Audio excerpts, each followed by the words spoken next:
J'ai vu la dernière machine jeter le feu dans le dépôt et j'étais vraiment déçu. Il n'y avait plus que les diesels et un jet de feu, c'est l'agonie de la machine. Quand on ouvre les grilles, le feu tombe dans la fosse et la machine est agonisante, c'est-à-dire qu'elle va se refroidir tout doucement et elle ne se rallumera plus. Ça a commencé quand les Mikado ont été retirés du service. Plus de Mikado. Déjà là, on dit ça. Parce que moi, je me souviens de ma Mikado, on l'avait envoyée aux ateliers pour la réparer à neuf. Quand elle est venue, elle était toute belle, on l'a eu quelques mois pour la ronder. Et puis, elle est partie au parc militaire, qu'ils appellent ça. En réserve, en cas de coup dur. Alors on dit, oh, il les retire, c'est mauvais signe, ça. Non, c'est dans les stages pour les diesels.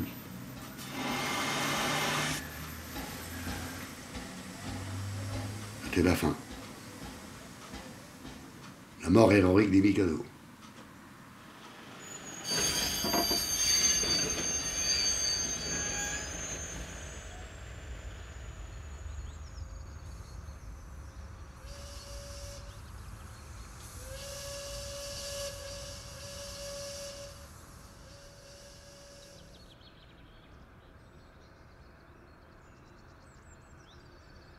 Mikado État 141 C100. C'est ainsi que les hommes m'ont nommé. Nous étions des milliers à croire au prochain voyage. J'entends encore les sifflets lancinants, comme un ultime appel du désespoir.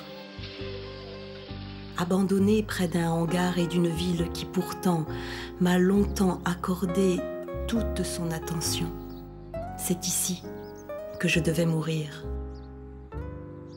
Rapidité, modernité, économie et nouvelles énergies.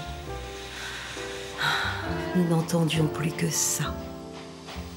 20 ans, 50 ans pour les plus âgés d'entre nous. Mais notre jeunesse n'eut point d'effet devant la ritournelle du progrès. Les hommes ne voulaient plus. La mutation de la société était leur révolution. D'abord, c'était fini, quoi. Définitivement. Terminé.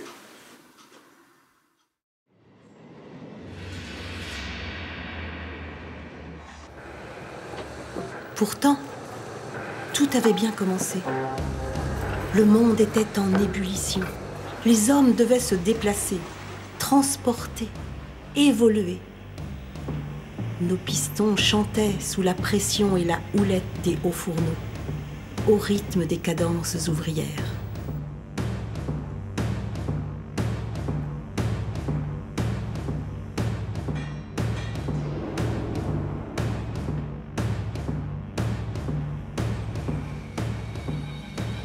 Donc de la fin du 19e siècle jusqu'à la Première Guerre mondiale, les machines les plus grosses de l'époque étaient des 140, autrement baptisées consolidation, qui étaient largement suffisantes pour le trafic de l'époque. Ces machines-là, quand on rentrait au pied, il fallait qu'avant d'arriver à 80 à l'heure, il fallait avoir chopé le frein dans la main parce qu'on ne pouvait plus le rattraper après, tellement ça bougeait là-dedans. À cause de la suspension due qu'on n'avait pas d'essieux sous la cabine qui nous suspendait. On est là-dedans, c'était imbranlable. Hein. Ce n'est pour les voyageurs qu'un balancement agréable, une invitation au sommeil.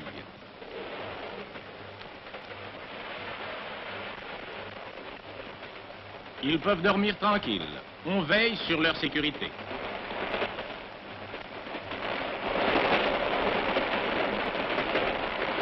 Donc la masse des trains augmentant, il a fallu aussi augmenter la masse des machines pour l'adhérence. Donc la solution était sur les essieux. Les ingénieurs américains ont été les premiers à appliquer cette solution pour le marché japonais en 1895. Les premières machines pour le Japon, c'était des 141. Et comme ils voulaient leur donner un nom japonais et non pas un nom américain, ils les ont appelés Mikado. Donc ces locomotives, qui furent fabriquées à presque 14 000 exemplaires dans le monde, toutes séries confondues, furent les machines qui furent le plus longuement utilisées pendant l'apogée de la vapeur.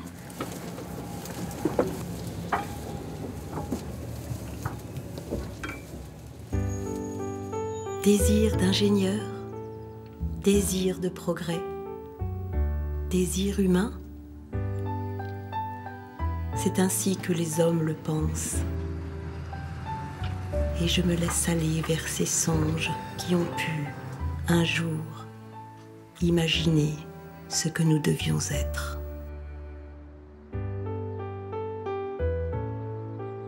En France, quelques années avant la Première Guerre mondiale, les ingénieurs français du réseau Paris-Orléans étudièrent une locomotive adaptée aux besoins de l'époque. Les ingénieurs du PO décidèrent de construire 2 prototypes dans les plus grands ateliers du Paris-Orléans à Tours. Et ensuite, au début de la Première Guerre mondiale, les ingénieurs de l'État intéressés par ce modèle décidèrent d'en faire fabriquer une 30aine d'exemplaires dans un premier temps. Il faut évoquer bien sûr les ateliers de Tours, qui étaient des ateliers qui avaient une capacité technique exceptionnelle. Les 2 prototypes de la Mikado sont fabriqués aux ateliers de Tours. Tours, c'est bien sûr une station, une gare extrêmement importante pour le PO, c'est une vitrine. Donc, tout naturellement, on en demande la construction à un prix de Rome, Victor Laloux, qui va concevoir cette façade. Pour le voyageur lambda, qui ne connaît pas forcément toutes les destinations que lui offre ce monde de la vapeur et cette gare si belle du Paris-Orléans, c'est une invitation au voyage. Et on comprend alors ces céramiques si belles qui décorent la gare de Tours. Ce sont des publicités avant l'heure, comme Air France en fera par exemple dans les années 60, et qui lui vaudront tant de voyageurs. C'est la première fois dans l'histoire que l'on peut ainsi voyager, que l'on peut aussi rêver ou être efficace pour son entreprise, faire Paris-Lille, arriver en bonne forme dans des conditions de confort exceptionnelles. On peut enfin aborder le transport de masse avec sécurité, avec fiabilité. Et ça, c'est la grande révolution apportée par ces machines à vapeur. Donc ces 2 machines, suite à la Première Guerre mondiale, n'eurent malheureusement pas de descendance, parce que l'industrie française a été entièrement mobilisée par l'effort de guerre. Donc à l'issue de la Grande Guerre, le réseau de l'État décida de commander 250 exemplaires, qui deviendront les Mikado État. Schneider, l'usine Le Creusot, a construit les 190 exemplaires, et ensuite les derniers ont été fabriqués à la société alsacienne de construction mécanique Grafenstaden.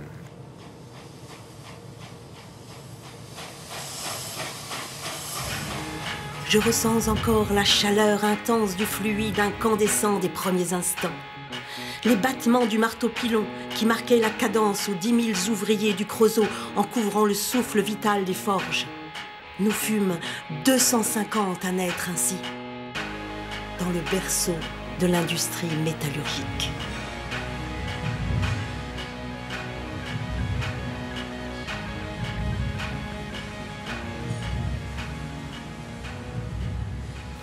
Ces machines-là, dans la 141C, bien sûr, hein, c'était des monstres d'acier qu'il fallait domestiquer par le fait. Elles avaient toutes leurs qualités, mais toutes leurs vices, ce qu'on parlait tout à l'heure. Hein. Quelquefois, on battait la Rolingue, quelquefois, on faisait l'heure à peine, parce que quand même, avec des 3800 tonnes, et suivant le profil de la ligne, là, on avait quelquefois quelques petits problèmes. Hein. Oui, c'est sûr que la Mikado, c'est une sacrée machine. Hein. Très maniable, et quand même relativement puissante, et de course vite facile, quoi. Les 141 C100 avaient le même maladie, comme ce sont des foyers Belpaire, qu'il fallait charger surtout des grosses pelletées de charbon lourdes, donc des briquettes entières presque de chaque côté des coins des machines, sinon il y avait des rentrées d'air et on ne pouvait pas caser. On ne pas foutre du charbon n'importe où, parce que ça ne marchait plus. Hein. Ça va bien mettre le charbon derrière, sur les... Enfin, si ça dépendait des machines. Il n'y a pas une machine qui marchait, qui avait une façon de faire pareille. C'est-à-dire que les titulaires, ils connaissaient leur machine. Ils savaient, les chauffeurs savaient ce qu'il fallait y faire. À part cette foutue 76 que personne ne voulait voir. Oh, la 76, oh. Et pourtant, elle marchait bien, les gosses. Ils l'avaient titulaire, ils s'en servaient. On gazait bien, on dépensait pas trop d'eau. C'est tout ce qu'il fallait parce qu'il y avait qu'une quantité limitée d'eau pour faire le train. Après le plein de charbon, 23 000 litres d'eau sont déversés dans les flancs du Tender.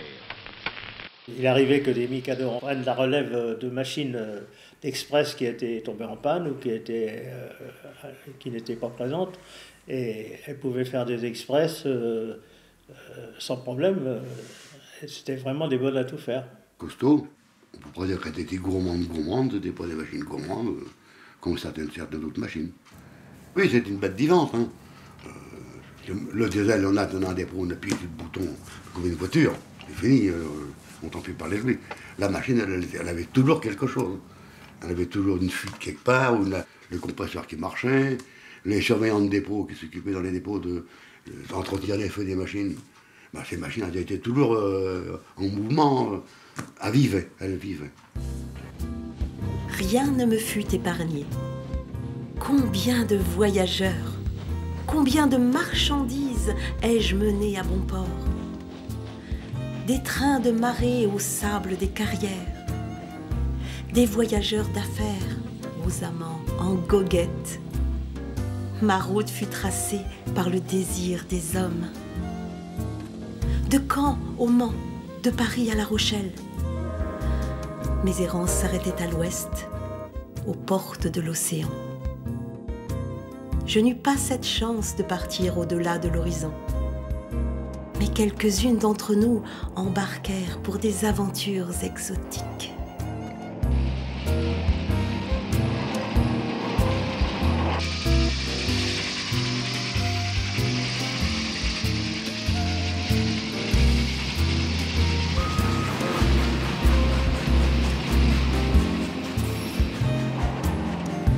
Au début des années 30, à l'occasion de leur première grosse révision, on commença aussi à leur apporter les premières modifications, améliorations. Donc en 1932, la Société nationale des chemins de fer du Maroc décide de faire construire 12 machines sur le modèle des Mikado ETA. Ces machines furent construites en Pologne, et les ingénieurs polonais décidèrent d'améliorer la chaudière en élevant sa pression de 12 hectopièses à 14 hectopièses, qu'on appellerait bar aujourd'hui. Donc ce fut une modification, une amélioration décisive pour l'avenir des Mikado ETA.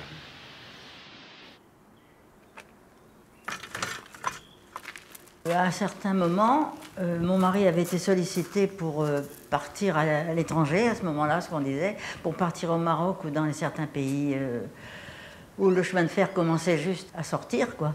Ils n'avaient personne de qualifié pour pouvoir faire entretenir les machines. Voilà, ils avaient du mauvais charbon, l'eau n'était pas bien, enfin c'était pas idéal, quoi. Alors quand ils voyaient tout abandonné comme ça lui faisait mal au cœur, quoi.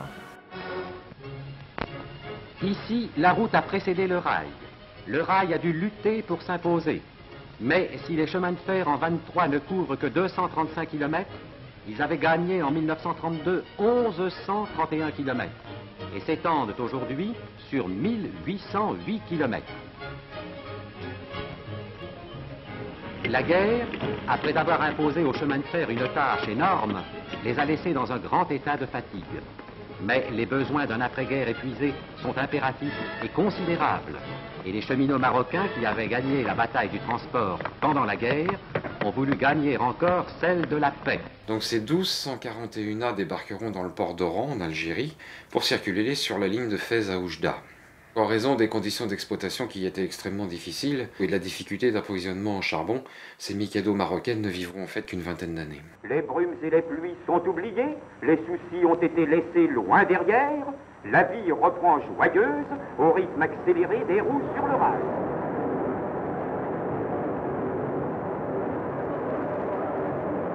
Pour établir les liaisons les plus rapides avec les paquebots, le chemin de fer met en service des trains en correspondance avec les départs ou arrivées de paquebots. Déposés aux abords de la passerelle, les voyageurs, sans perdre de temps, peuvent embarquer quelques minutes avant le départ du transatlantique. La mer seule, en attendant la mise en service des ferry-boats en construction, arrête le rail que prolonge le paquebot vers les plus lointaines contrées. J'ai un mari qui était toujours parti et il arrivait que le samedi soir et puis il repartait le dimanche matin. On était contraints, on était obligé de suivre les heures où le mari travaillait. C'était pas souvent. Moi, je vis bien souvent, me coucher tard et puis me lever tôt. C'était beaucoup de solitude. Beaucoup de solitude. Quand les enfants étaient malades, il fallait se débrouiller. À l'époque, on n'avait pas le téléphone chez soi. S'il y avait une cabine téléphonique, c'était encore très bien pour appeler le médecin. Et il fallait penser à tout. Les enfants aussi étaient un peu esclaves, faut dire le mot, esclaves de ces horaires-là. La condition de femme de cheminot n'était pas facile du tout. Parce qu'il fallait, en fait, prendre aussi la part du mari. Il a fallu que la femme se libère, mais ça n'a pas été facile, hein. Cette femme est très importante. Très peu travaillent réellement. Elles font le lien entre les enfants, entre quelque part les associations auxquelles les maris ou les enfants adhèrent, et on assure quelque part une continuité aussi pour l'enfant qui va prendre à peu près le même chemin que son père. Ma femme, on se connaît comme depuis l'âge de 13 ans. Hein. C'est une femme en or. Il faut savoir trouver ces femmes-là. Les femmes de cheminot sont spéciales parce que la bonne chose, les vieux, ils ne sont pas toujours là. Hein.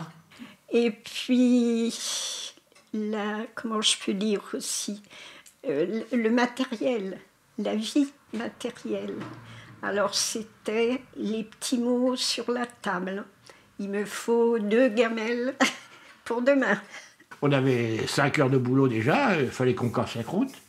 Et puis on a sorti donc les harensorts. Et puis donc on a ouvert le gueulard en décoiffant un petit peu le souffleur pour pas prendre un retour de flamme.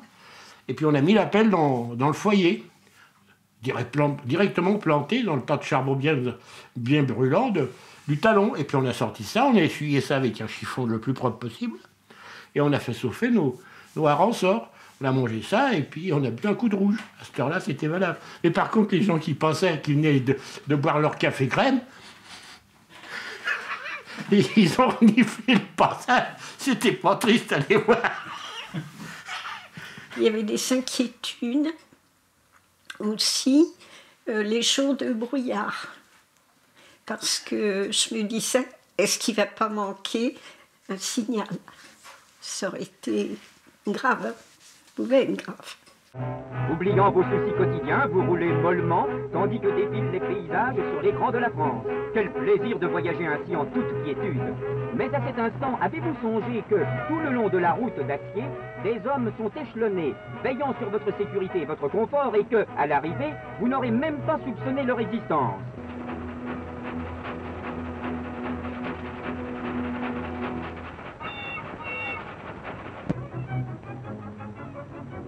Pourtant, d'autres hommes travaillent sur la route d'acier. En passant, c'est à peine si nous avons ralenti. Et pourtant, ces hommes sont en train de changer la voie sans arrêter ni gêner la marche du trafic.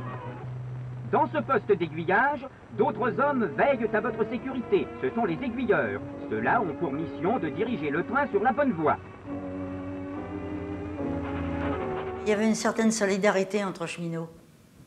Quand il y avait une catastrophe, eh ben, les cheminots étaient toujours là pour... D'ailleurs, ils avaient fait des orphelinats, des choses comme ça. Ils avaient des enfants qui n'avaient plus de parents. Ils étaient soutenus, quoi. Les femmes se connaissaient bien. Hein. Elles savaient compter ensemble, elles se connaissaient bien.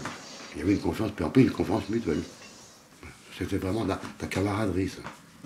Je voudrais dire, à ce moment que je dis ça, lancer un petit bonjour à un copain qui est décédé et qui a été, pour moi, mon maître, quoi.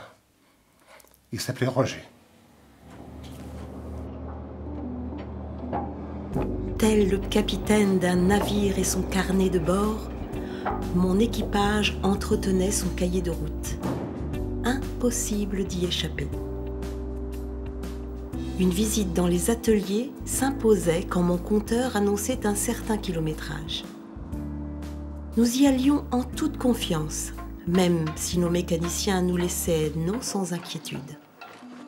Dans ces grands ateliers, nous avions l'assurance d'être dorlotés. Et les regards pleins de tendresse de ces gamins en bleu et casquette, impatients de mettre en pratique leur jeune savoir, de cette transmission par les aînés qui les formaient au respect et au travail bien fait. Nous ressortions chaussés, huilés, et nos articulations comme au premier jour.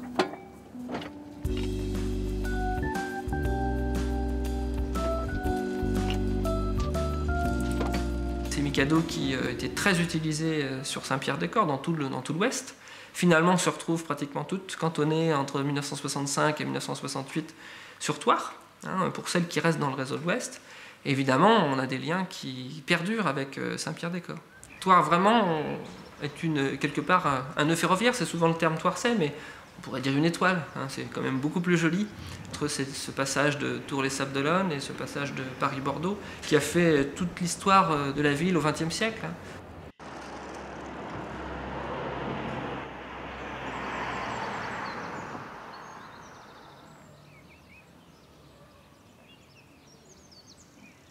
Thouars, c'est aussi plusieurs générations de cheminots. Lorsqu'ils ont des garçons, eh bien, ces garçons vont souvent suivre les pas du père ou du grand-père ou de l'oncle. Il y a à l'époque beaucoup d'avenir, beaucoup de croyances quelque part. Et les écoles d'apprentissage du secteur, que ce soit à Saintes par exemple ou à Thouars, se remplissent de ces enfants de cheminots en priorité. Mes grands-parents étaient saintais et mon grand-père travaillait à l'arrondissement de Saintes dans les bureaux. D'où mon père est venu après son régiment à Thouars, parce qu'il a été nommé chauffeur d'abord, et mécanicien ensuite, bien sûr. J'en ai profité, moi, bercé un peu dans le chemin de fer pour rentrer à l'apprentissage en 1943, après avoir passé un examen comme tout le monde. On rentrait pour 3 ans, et le contrat stipulait qu'on avait un examen de contrôle tous les 6 mois. Et que si les notes étaient pas bonnes, le contrat stipulait que ils nous viraient, on prenait la porte. Alors, comme école, on y faisait comme dans les écoles privées où ils passaient le brevet industriel, etc. Bon, il y avait les géographies, l'histoire, les maths, on faisait de la trigonométrie à l'époque de l'algèbre, dessin industriel, et bien sûr la locomotive à vapeur. Alors, c'était elle qui passait en tête de liste. Hein.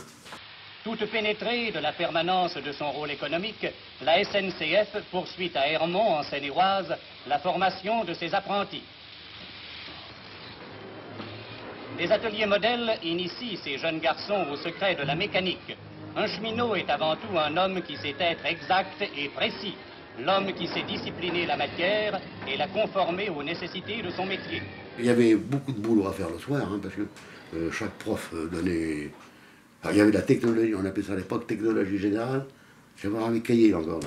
Technologie professionnelle. C'était un petit peu la chimie, la physique. L'autre, c'était les étoilimeurs, le matériel, l'outillage, c'était ça. Alors chaque prof donnait ses devoirs le soir à faire. Mais quand on rentrait à la maison, ben, il y en avait une tartinade payée. Et à la fin des apprentissages, souvent, on nous demandait pour aller dans l'aviation ou des choses comme ça, parce que c'était quand même, on était bien éduqués, quoi, c'est certain. Hein. Et des fois, en plus, il y avait une petite punition. On entendait, hé là, ça fait le bazar, bon, viens nous voir tout à l'heure avant de débaucher. Bon, ben, disait, pour demain matin, copie-moi dans ces pages-là, de la page 14 à la page 22. Puis tu feras des chemins avec. Je dis, je peux pas, moi, tout ce que j'ai à faire. Tu te couches pas de la nuit, puis c'est tout. Puis pour y revenir, hein, c'était des écoles très sérieuses. Nos chemins de fer ont tenu à ce que le développement de ces jeunes garçons de 15 à 20 ans se fasse harmonieusement. Et la gymnastique, la natation feront de ces apprentis 1941 des hommes vigoureux, des ouvriers consciencieux, des Français disciplinés. En tant qu'apprenti, dès le matin, on était mené un peu à la dure. Hein. On avait torse nu tous les matins à 7 heures pour faire un cross de 3-4 km. Et c'était comme hiver. Et là, le chef d'apprentissage était à la porte de l'apprentissage. Et quand on sortait, il disait, qu'est-ce que c'est que ce pull vert là? Enlève-moi ça, je veux torse nu. On dit, enfin, pas de canard. On meurt pas par le froid. Il tolérait des chaussettes ou des gants. Quand on court, on n'a pas froid. Les chemins de fer français assurent leur trafic, quelles que soient les circonstances. En zone occupée, en zone non occupée, en zone interdite, le rail remplit sa tâche. L'apprenti, c'était assez dur, hein, parce qu'il y avait les Allemands qui étaient en France, hein, c'était pas facile du tout. Il y avait dans les dépôts des chefs de gare allemands, des chefs de dépôt allemands, en plus des Français. Hein. Bien sûr, alors fallait suivre ce qu'ils disaient, bien sûr. En un mot, c'est eux qui dirigeaient, quoi. Nous les entendions si souvent venir avec entrain. Nos coups de rigodon qui les accompagnaient à l'ouvrage n'allaient pas suffire à couvrir d'autres sirènes lugubres. Ces mômes ne savaient pas que leur apprentissage et leur savoir-faire seraient menés à si rude épreuve. On était mitraillés et il fallait évacuer très vite avec la sirène d'alarme. Tout le monde était prévenu dans le dépôt et tout le monde s'évacuait dans les campagnes partout pour être un peu plus tranquille quand même. Ils attaquaient surtout les tonnes de locomotives, quoi, parce que c'était des obus explosifs. C'était des balles de vin qui traçaient et qui faisaient beaucoup de mal. Il y avait des trous un peu partout qu'il fallait réparer, mais en vitesse, quoi, parce que les Allemands étaient toujours là à ce moment-là. Donc la guerre bat son plein. Toutes les régions françaises sont sous la coupe de la Reichsbahn. Pas mal d'apprentis à l'époque ont été obligés de travailler réellement sur les machines parce qu'il fallait bien remplacer les compagnons qui étaient partis soit mobilisés, soit déportés suivant les époques. Nous, particulièrement apprentis, on était dans le grand bain pour remonter tout ce qu'il y avait à remonter partout en France en plus. Les machines comme la 141 C100, qui sont faciles d'entretien, qui sont d'un usage très simple, seront très très fortement sollicitées pendant la guerre.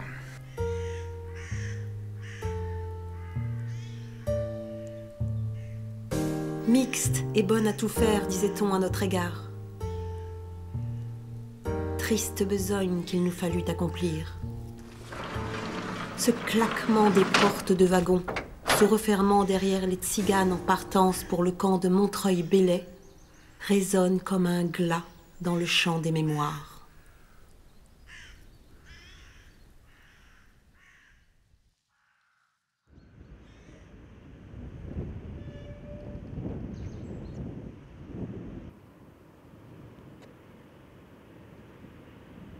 Les infrastructures ferroviaires sont des enjeux militaires essentiels, tant pour l'occupant que pour les Alliés. Dans ce cadre, les gares, les dépôts vont subir de nombreux bombardements en 1940 et en 1944. Les bombardements visent la destruction des locomotives, des wagons et de tout le matériel qui pourrait permettre le déplacement de troupes, le déplacement de matériel militaire, mais aussi des réquisitions que l'occupant opérait en France. Donc, les infrastructures ferrées vont être les premières visées de ces destructions.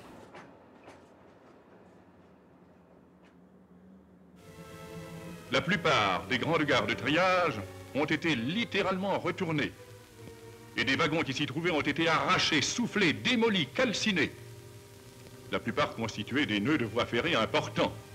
Longeau, Les Aubrais, Juvisy, Creil, Saint-Pierre-des-Corps, Villeneuve, La Plaine, Vert, Trappes, Sotteville, Rennes, Le Mans, Blainville, Tergnier.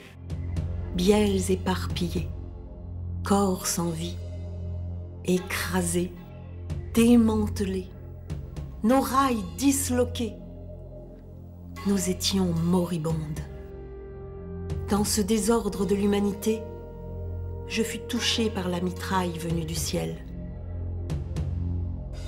Cicatrice d'un instant, je la garde pour l'éternité.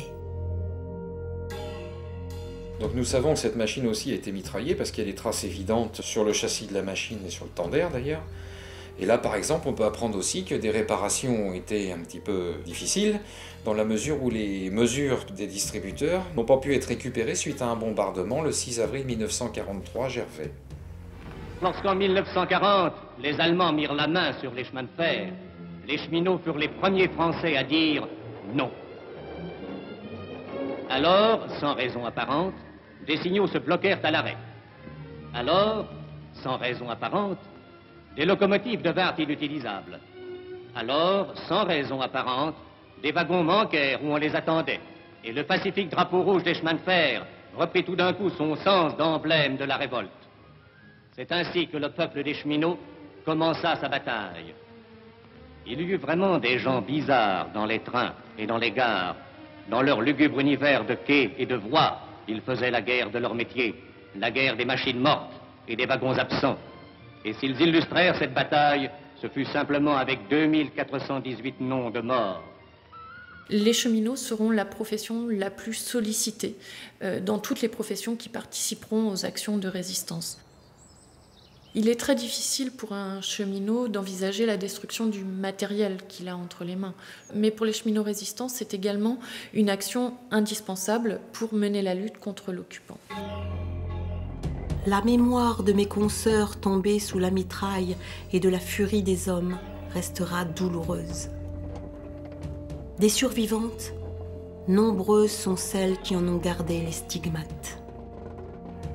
Alors que notre horizon semblait s'éclaircir, loin d'ici, quelques-unes d'entre nous allaient connaître à nouveau cette crainte venue du ciel ou d'un buisson. Les hommes devraient encore compter sur nous, les Mikados, dans un monde bien hostile. Quelle est donc cette folie qui détruit les liens que nous nous efforcions de maintenir ?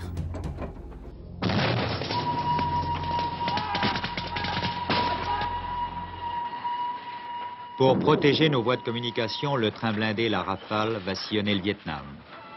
L'exploitation Rafale, c'était l'éclairage par des véhicules militaires sur rail, des véhicules légers, et ensuite les trains blindés et les trains d'exploitation étaient aussi tirés par des Mikados indochinoises.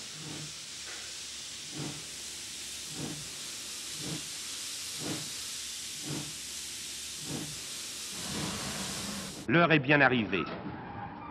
C'est ça la vapeur. Alors mon vieux Maurice, on a encore une à terminer? Oui, et une belle. Oui. Alors repos? Oh, c'est plus congé. Oui? Où c'est que tu vas demain? Oh, un tour à la maison, quoi. Cadillac. À Cadillac? Ouais. Hein? Maurice Avril, vous êtes un vieux cheminot? Oui, enfin, relativement, quoi. Je ne suis pas être roulant. Mais enfin, je suis au chemin de fer depuis un bon moment, et mon père y était avant, si bien que je peux dire que je connais le chemin de fer depuis un bon bout de temps, quoi. Puis en particulier les locomotives à vapeur. Ah, surtout les locomotives à vapeur, oui. Mais on dit que vous allez en changer. Oui, c'est exact, oui. On est en ce moment en reconversion, et il faudra changer de mode de locomotion, oui. Est-ce que vous allez les regretter? Certainement, oui. Sentimentalement, je pourrais préférer partir avec les machines à vapeur. Pourquoi? Le compagnon, la machine, c'était une vie, quoi. L'avenir n'est-il pas le privilège de l'âge? Qu'il était doux d'entendre à nouveau la musique des dépôts, la mélodie des grues, le chuintement du nouveau souffle cadencé par les marteaux bâtisseurs, et le chant plein d'entrain des apprentis compagnons couvrait les sifflets que l'on croyait rassembleurs.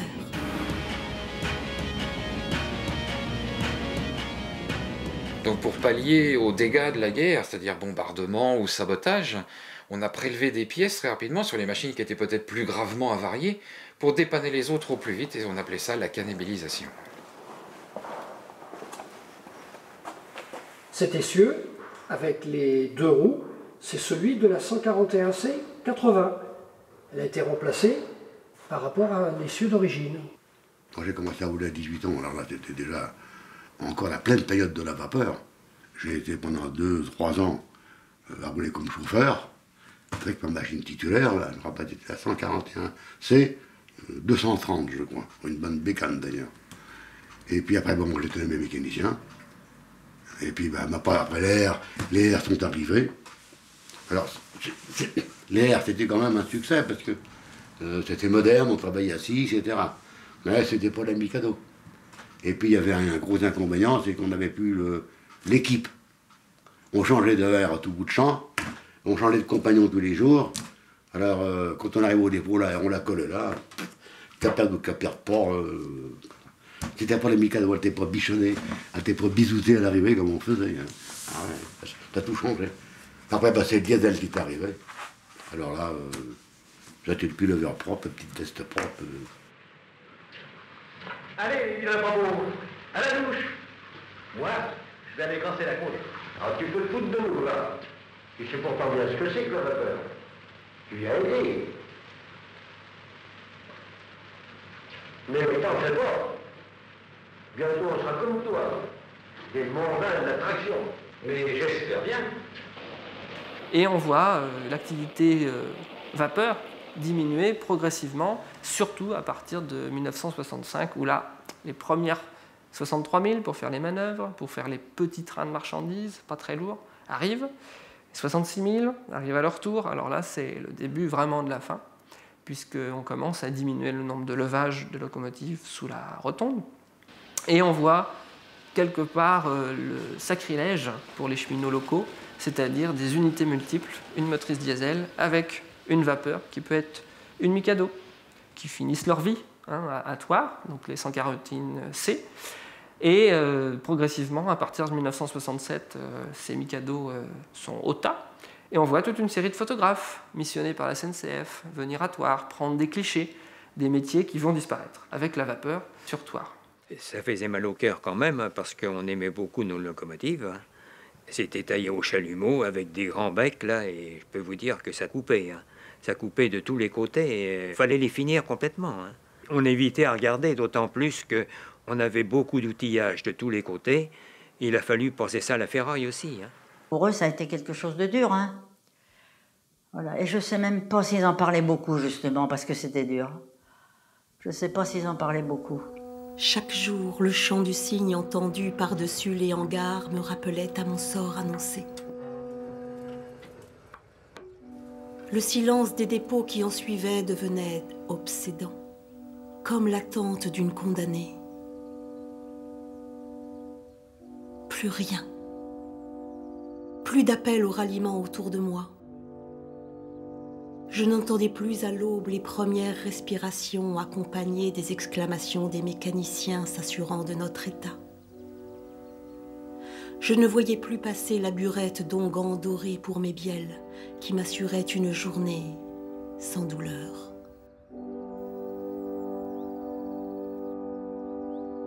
Les bêtes sont au bon Dieu, mais la bêtise est à l'homme, écrivait Victor Hugo. Et pourtant, un jour, un diesel vint me sortir de l'herbe envahissante de l'oubli. Était-ce encore cette perversité si humaine qui fait croire à la résurrection devant l'échafaud?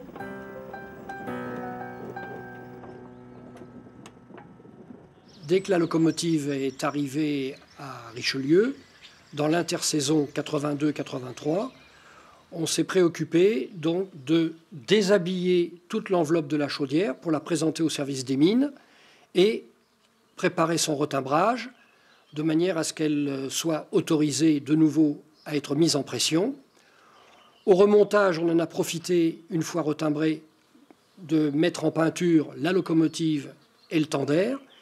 Et la locomotive était fin prête pour le début de saison 1983. Pour assurer le service du train touristique. Pour moi, qui n'étais resté que sur le réseau de l'Ouest pour le meilleur et pour le pire, enfin me propose-t-on de rouler pour le plus grand bonheur, celui de faire plaisir et réveiller des émotions. Ici, l'herbe n'est pas envahissante ou étouffante, c'est celle qui incite à l'évasion, au repos de l'esprit. Point d'horaire, point de contrainte. Ma nouvelle équipe est d'une attention touchante. Derrière moi, les voitures sont chargées du bonheur simple d'un voyage éphémère. Le cri des enfants qui descendent sur le quai de la petite gare me rassure d'un travail bien fait.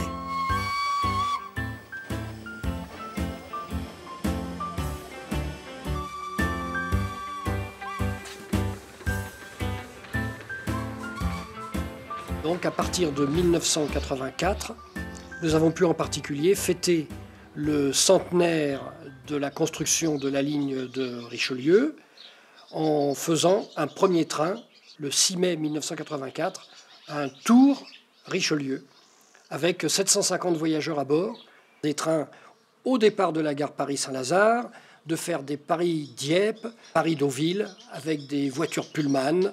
Et ça a été vraiment le début d'une belle aventure sur le réseau national français. D'abord, la Mikado, c'est une des 106 machines qui sont classées au titre des monuments historiques. Qu'est-ce qu'il se cache derrière cette notion de classement? Pourquoi est-ce qu'on classe au titre des monuments historiques? Eh bien, on pourrait dire d'abord que dans un classement, On essaie de mettre un label de mémoire et de qualité sur la conception, sur le travail des ingénieurs, et en même temps sur le travail de ceux qui conduisaient ces machines, sur tous les savoir-faire mis en œuvre pour la production, la fabrication, mais la maintenance.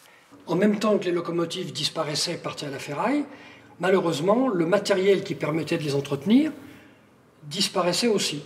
Aussi, il a fallu, pour que l'on puisse continuer à reprofiler les roues, modifier le maneton et la contre-manivelle et la rendre démontable pour qu'on puisse, avec un tour classique, reprofiler les roues. Bien sûr qu'on va vouloir conserver l'intégrité, mais on va essayer de la conserver intelligemment, parce que la finalité du classement, c'est de faire vivre la machine, c'est pas de la figer. Ça, je crois que c'est très important de se le rappeler. Donc, l'essieu a été envoyé aux ateliers de Meiningen en Allemagne pour effectuer ce travail et refabriquer cette pièce qui est maintenant rendue démontable. Ah, Meiningen, cœur de la Thuringe, berceau de Bach, muse de Brahms et Strauss au pays de Goethe. Pour moi qui n'ai jamais quitté ma région, c'était déjà un voyage plein de promesses.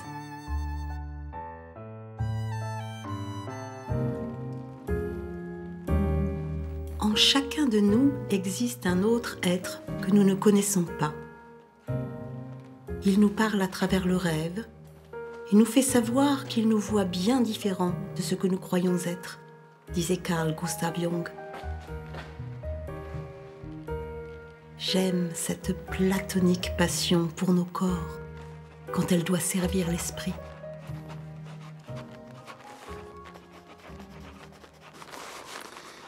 Le dessin, surtout sur ce type de machine, permet de toucher l'âme. On peut tricher en peinture, on peut tricher en dessin, mais les artifices, ça ne marche jamais très longtemps.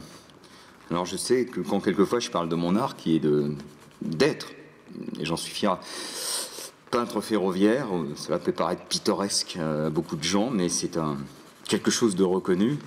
Et il faut savoir être à la hauteur de la sincérité de ces machines. Il ne faut pas oublier que c'est des machines qui étaient les reines du rail et qui avaient des équipages fantastiques, mais je pense et je suis persuadé qu'en les restituant sur la feuille, sur le dessin, je permets à ces machines magnifiques de rester immortelles.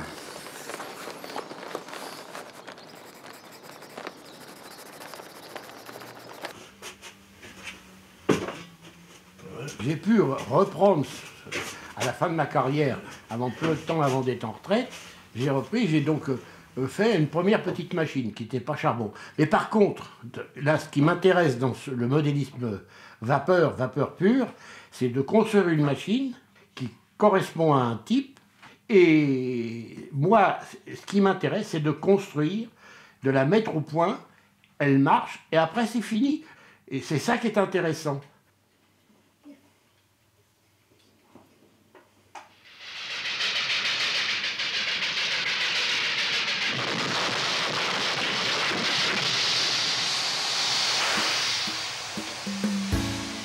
Du chaos naît une étoile, disait Charlie Chaplin. De mes larmes passées, je sens renaître l'espoir.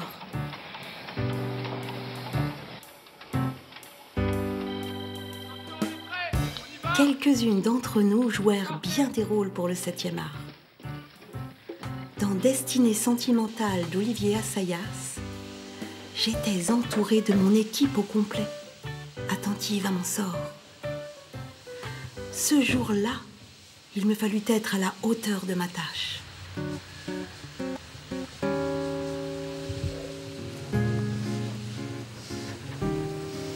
À chaque tournage, nous étions sur le feu, très tôt le matin. Sous la nuit, dans le hangar, mes hommes s'affairaient à me préparer. Chiffon pour astiquer mes cuivres, huile et graisse pour mieux me déplacer. Et ce feu qu'ils activaient doucement pour mon entrée en scène. Me mettre en beauté ne leur suffisait pas.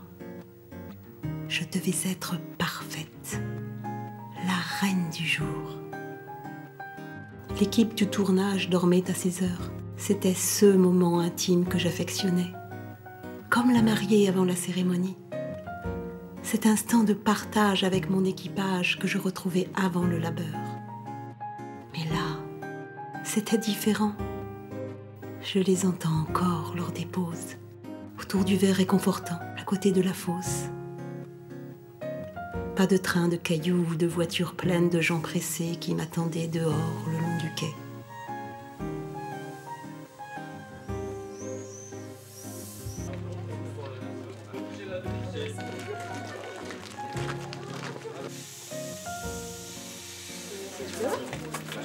Ça passe plus vrai.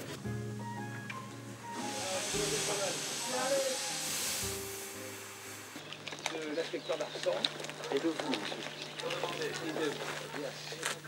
Outre les sorties occasionnelles sur le réseau de la SNCF, elle est devenue aussi une vedette en participant à des tournages de films où elle s'est révélée aussi très agréable à prendre puisque c'est une très belle locomotive, une grosse locomotive, et on pouvait reconstituer, grâce aux wagons que nous avions aussi, les rames de chemin de fer qui circulaient entre les deux guerres, voire les premières ou deuxième guerres mondiales. Elles pouvaient être raccord pour représenter ces époques. Ce jour-là, j'étais heureuse. Je jouais pour la mémoire des gens du cinéma, acteurs de l'ombre dans Laissez-passer. Et j'ai aujourd'hui une pensée particulière pour Jean de Vèvre, originaire comme moi du Creusot.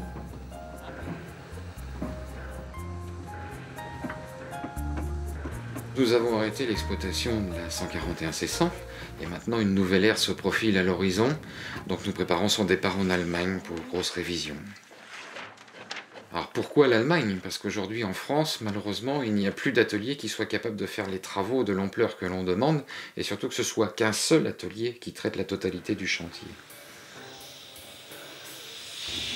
Combien d'entre nous essuyèrent les tirs de l'aviation, les mitraillages des Alliés comme ceux de l'occupant? Mais les plaies d'une vie doivent être les ferments du cœur. Et je suis entre de bonnes mains. De ces mains noircies par mon cœur réchauffé naît l'espoir d'un lendemain ardent. Le geste précis des soins allemands sera perçu au-delà des contrées.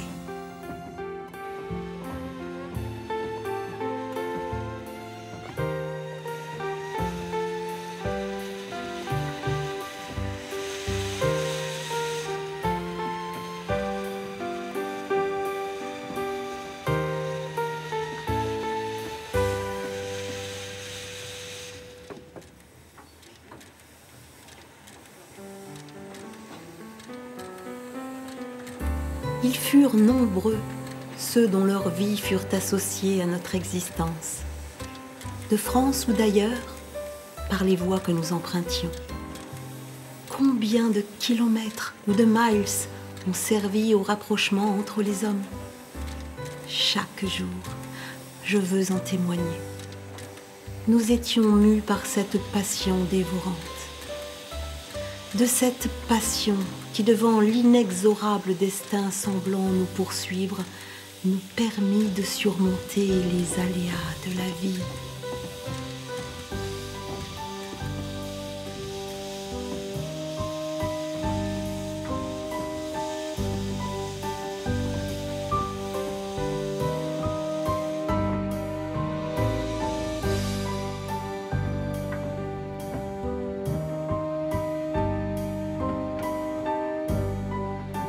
Oh, il y a un ciel magnifiquement étoilé. Des petites vertes, des jaunes, des rouges. Oh, mais ça me rappelle quelque chose. Ça me rappelle quand j'arrivais à Saint-Pierre-des-Corps, avec cette petite Mikado. Il y avait des petites lumières partout. Là aussi, il y en avait des vertes, des jaunes, des rouges. Tiens, il y a l'étoile qui bouge, l'étoile filante, ça. Oh, si c'était ma petite Mikado, qui me ferait un grand plaisir, son nom me dire un petit bonjour. Oh, je lui ferais de ses bisous, de ses bisous.